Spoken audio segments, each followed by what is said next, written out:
Or if your coach is interested, your group wants one of these seminars later, let me know, get in touch. I travel around. I usually do 15 or 20 of them. I charge $20 per person, and it's in economics and the background and the history of the topic. But I don't have enough time here to cover what I'd cover in those. So I'm going to go through a few things pretty quickly. It's like, yeah, I won't tell you the stuff that pay me $20 and I'll tell you the rest of it, right? This is a overhead. This there you go. If you can all give 20, then I'll tell you the real stuff. So I was speaking at a workshop in Bulgaria a couple years ago. I do programs for the Institute for Economic Studies Europe. And we had a debate topic at the time. Public school topic was on foreign military presence. So resolved the United States should substantially reform its military presence, or maybe this was a STOA topic? Okay, so public school topic had reduce military involvement with 5 countries and included some in the Middle East. Then there was the UN reform one. So I'm just going to show a couple slides from this. Also online, Economic Thinking /SCONA. I was invited to speak at a military conference at Texas A&M University a couple years ago. One of the generals got sick, and I happened to be in Houston, and I ended up going, and it was full of all these cadets from all over the country. So in their breaks between sessions, they were planning, you know, they had where you would work on affirmative cases, they were working on invading the different countries, you know, how they strategically invade this country, because they're military guys, that was their training. But in that, their topic was the role of ideas in war and reconstruction. So what I wanted to share were a couple of these, the same sort of economic liberty stuff. These links to these articles are online at that URL, but here's an article from The Atlantic by Megan McArdle, and it's on when freedom is bad for business.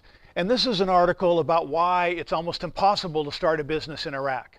So one of the reasons, so all the money is the oil exports, the money all comes to the government, but in terms of business and commerce, it's almost impossible to just start a regular company, a bakery, you know, any kind of company. You have to go to these different government agencies, and she describes this story of why it's so difficult. So there's a link to that. Shifting to a completely different look at the topic, but also an interesting this is a article from Wall Street Journal. It's called The CIA Solution for Afghanistan, and it draws from a book called First In, which I think is maybe the next slide. Anyway, basically the story here is in Afghanistan. So if we want to fix things in the Middle East, or if we want to look at how we respond to crises, in Afghanistan after 9/11, the US policy is to pull down the Taliban and Al-Qaeda, right? Because they attacked us from Afghanistan in 9/11. So the CIA is in there 3 days after 9/11 supporting the Northern Alliance, who are the anti-Pashtun, the anti-Taliban people. And by November, they had overthrown the Taliban and taken Al-Qaeda out of power in Afghanistan.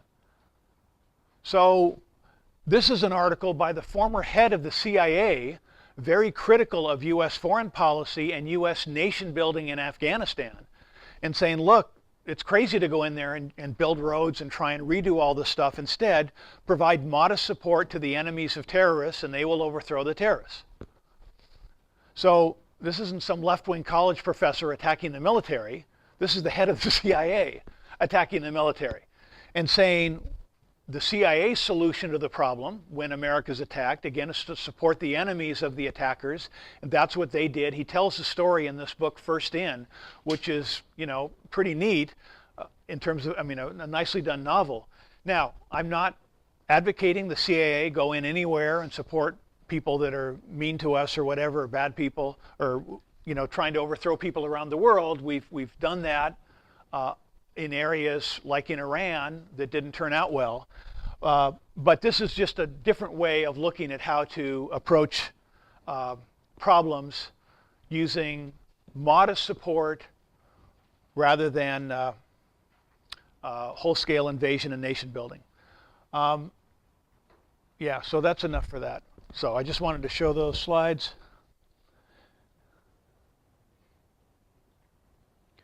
Obviously, there's much more to that story. The couple more slides. This is just looking at U.S. foreign policy. The general argument here is U.S. had a non-interventionist foreign policy. Don't get involved in European wars. We're protected by oceans. And this was sort of the U.S. stood apart from the European alliance system. We changed that policy in 1898 with the Spanish-American War. America is industrialized, it's wealthier, and the argument is that America should stand up and take its place among the world powers. We should bring the blessings of liberty and Christianity to the world, to the Philippines and other places. So we go into the Spanish-American War. This is very strongly criticized. William Graham Sumner wrote a classic article called The Conquest of America by Spain. He said, we won the war, but in doing so, we picked up we did it through the methodology of empire, and now we're going to control all these territories around the world, like the Philippines, and there's no constitutional way to do that. We have a system that, I mean, for decades, we owned the Philippines, and people there were a protectorate. They couldn't vote, but we sort of told them what to do. That sort of system, he argued, is bad for America, bad for the country. Remember, the Maine takes us into Cuba, Guam, Philippines. Andrew Carnegie, writing to the Secretary of State, says it's a matter of congratulations that you seem to be about finishing your work civilizing the Filipinos. Some 8,000 of them have been completely civilized and sent to heaven. The point is that we fought with the Filipino independence people against the Spanish, beat the Spanish, and then the Filipino independence fighters wanted independence. And we said, you're not ready for it. So they fought us. And so you've got books and movies of the U.S. suppressing the independence movement in the Philippines. Now, maybe it would have been worse if they took over. Maybe, I mean, they weren't ready. Maybe there would have been problems. But this is a sort of story that comes up in Afghanistan, in Iraq, and elsewhere where the U.S. has gone in, taken over, and our goal is a laudable one, to help, to make things better, but it's been problematic for various reasons. So, nation building. So this is interesting. When President Bush ran for president, he specifically said the U.S. does not want to do nation building. That's what Clinton was doing. He said that's expensive, it doesn't work.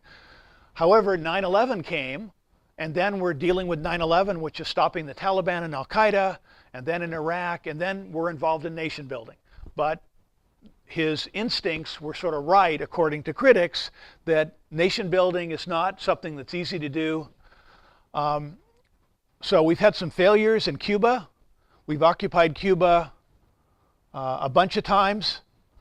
I met a guy who, after the Korean War, was recruited to go fight in Cuba. And I thought, gosh, I told him, I said, that's great. Even then, the U.S. government was trying to get rid of Castro. He says, oh no.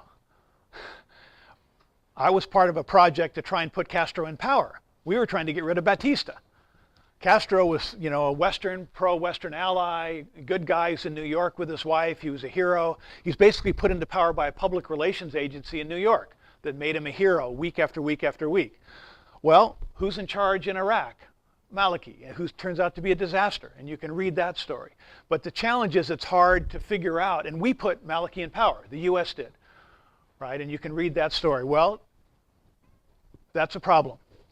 Now, this is the negative story on trying to nation build and things getting messed up. But there's positive stories. Japan after World War II, right? We took over Japan, we kept control, and we tried to rebuild the country. That's why they like baseball so much, the U.S. influence there. But Japan is a success story. Germany is a success story. So for people who say, well, we could have rebuilt Iraq, or we could do better in Afghanistan, they're calling from these histories. This is a book called After War by Chris Coyne at George Mason University. But his argument said that's because they were already a developed country. The Germans and Japanese had social capital, they had institutional structure. They actually argued that the reason why the countries grew so rapidly is not only was the whole economy bomb flat, but the government was bomb flat, and all the special interest groups. So when they started up again, they didn't have this network of special interests getting money from government.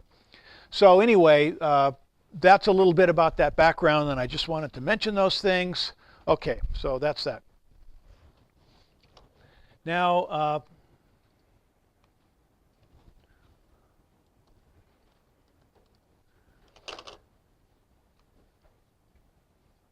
Whoops.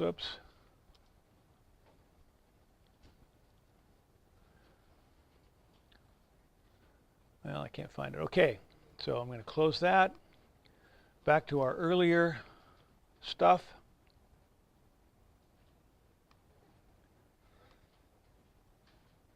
So I had this slide up a few minutes ago, looking at problems in the Middle East and basically the West Bank. And this is an article on the economics of the West Bank, and basically saying one of the problems in the West Bank, the Palestinians are so poor, is Israeli repression. That is, Israeli security issues stop people from travel, make it difficult for people to get to their property, and the roads are, so there's all these limitations on economic development in the West Bank and Gaza caused by Israel, according to this. And it's sort of the story. Because of this, or as part of this, and again, it's not clear which is the cause, some 4 out of 5 people in the Gaza Strip are dependent on international aid. This is a giant welfare state, right, where money comes from Saudi Arabia, the U.S., the UN, and others. Yeah. Isn't that because, though, there are certain areas of the West Bank that are still considered Israeli territory, and that there are Palestinians actually building without permits and living on Israeli territory, and Israel has let them do that illegally? So this is the big international battle. There are major Jewish settlements in the West Bank, and the Jewish settlers are building, sometimes legally, sometimes not. And so the argument is these Jewish settlements, the challenge is people in Gaza Strip and the West Bank have property title to the land that they had before the founding of Israel, and they said they should be able to go back to their property. So there's a dispute over who owns the land. Is it the Israelis? Is it the Palestinians? Is it this? Is it that? So yeah, you've got Palestinians in this area, and the question is, what can they do? What can the Israelis do? How do you deal with the settlements? It's a big mess. I'm just saying the most recent settlement is still considered Israeli territory, and there are Palestinians not using building permits, building there illegally structures that would Sure. not be considered up to code. Yeah, I'm sure there's lots of structures that aren't up to code, right? No question about that. But you've got a dispute over who owns what and who should do what. So you've got some Palestinians who say Israel should be gone completely. You've got others that say, no, we should just have more of the territory here like we did before. You have all these different issues. Now, these are huge, huge issues, but they're not insurmountable issues.